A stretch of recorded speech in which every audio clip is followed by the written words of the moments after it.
ورحمۃ اللہ وبرکاتہ۔ اعوذ باللہ من الشیطان الرجیم،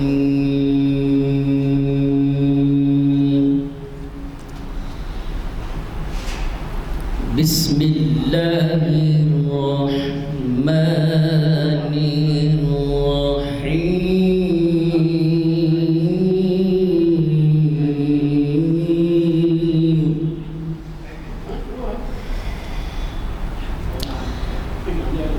نحن خلقناهم وشددنا أسرهم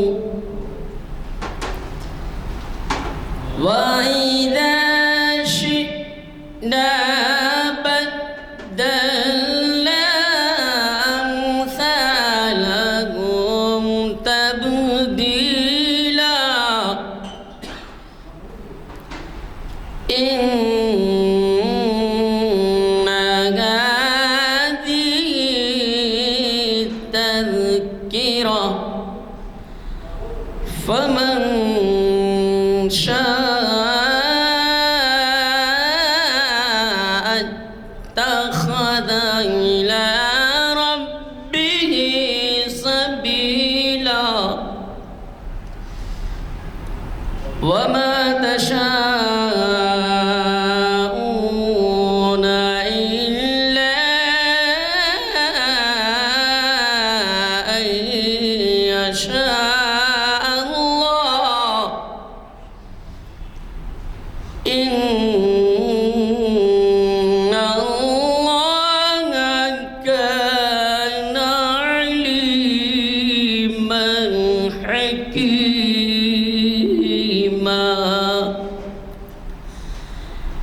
يدخل من يشاء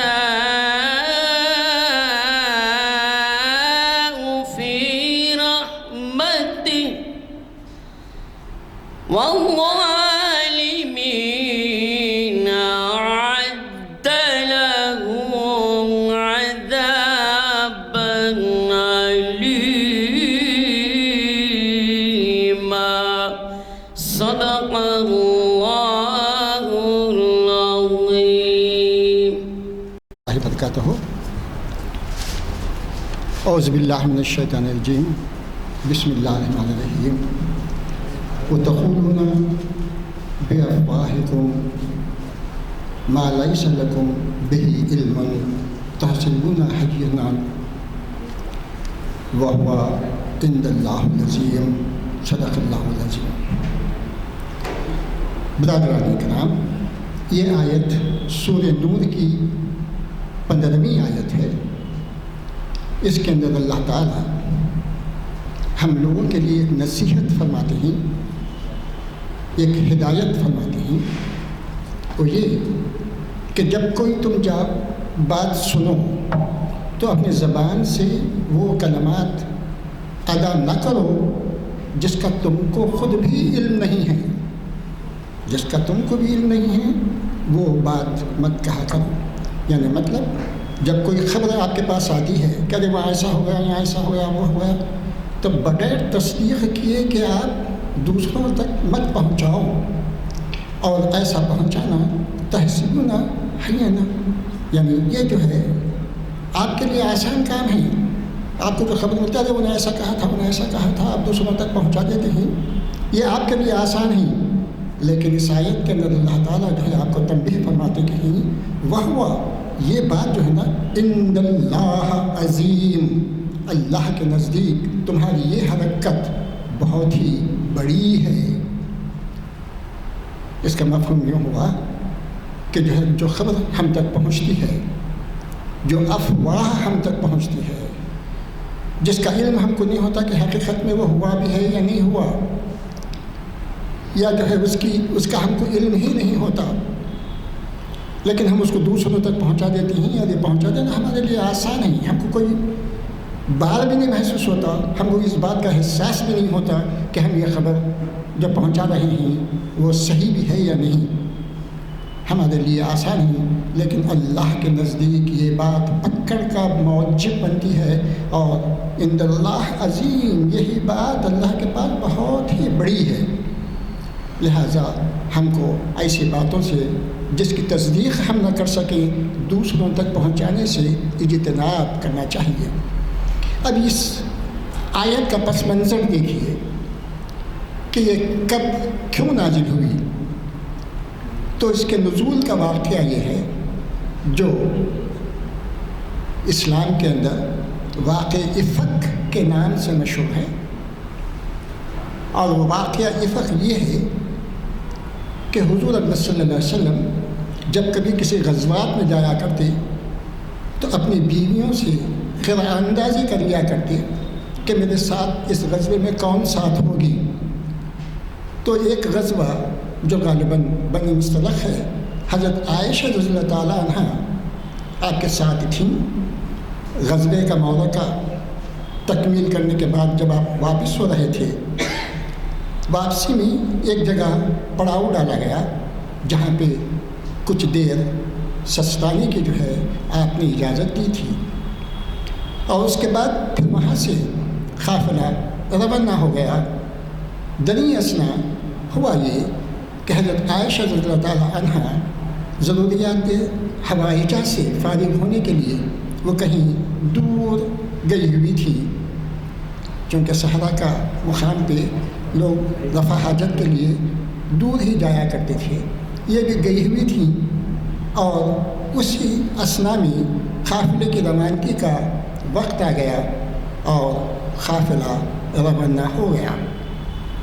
اور اتفاق یہ ہوا کہ وہاں پہ حضرت عائشہ رضی اللہ تعالیٰ عنہ کا روایتوں میں آتا ہے کہ ہار تھا گلے کا، وہ جو ہے گم ہو گیا یا گر گیا کہیں پہ۔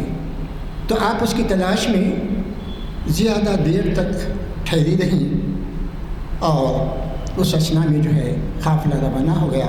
جب وہ واپس لوٹ کے آئی اور دیکھی تو جو ہے معلوم ہوا کہ قافلہ چلا گیا، تو وہیں وہ خاموشی سے بیٹھ گئی گٹھڑی کی طرح بن کے، یہ سمجھتے ہوئے کہ حضور اکرم صلی اللہ علیہ وسلم کو جب اس کا علم ہوگا تو یقیناً وہ مجھے لینے کے لیے ضرور آئیں گے یا کسی آدمی کو ضرور بھیجیں گے۔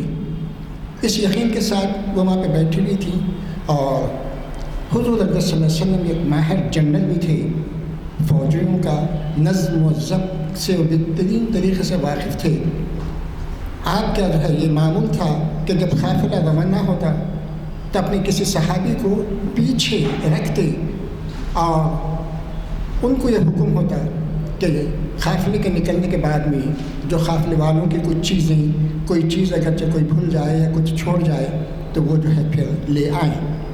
تو آپ کی ایک صحابی جو متعین تھے اس کے لیے، تو انہوں نے جب دیکھا کہ وہاں پہ حضرت عائشہ رضی اللہ تعالیٰ عنہ موجود تھیں، گٹھڑی کی شکل میں بیٹھی ہوئی تھیں، آپ نے استغفر اللہ پڑھا، آپ چونکی، اور چونکہ وہ صحابی پردے سے پہلے ہی سے حضرت عائشہ رضی اللہ تعالیٰ عنہ کو پہچانتے تھے، انہوں نے معلوم ان کو جو ہے یہ علم ہو گیا کہ ارے یہ عائشہ جو ہے یہاں پہ رہ چکی ہیں، لہٰذا آپ نے اونٹ کو بٹھایا اور اونٹ کے اوپر حضرت عائشہ رضی اللہ تعالیٰ عنہ کو سوار کر کے اور خود اونٹ کی نکیل پکڑتے ہوئے وہ آگے قافلے میں جا ملے۔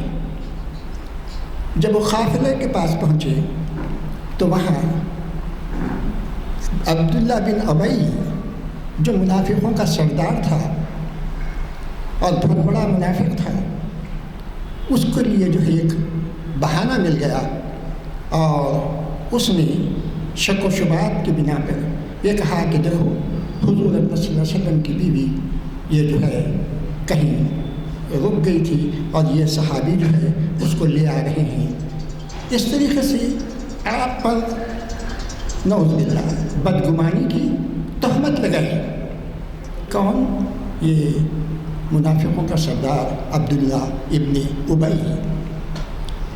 اور جب اس بات کا علم حضور اکرم صلی اللہ علیہ وسلم کو ہوا تو آپ کو بہت رنج ہوا، اور آپ جو ہے فوری وہاں سے قافلے کو رواں کیا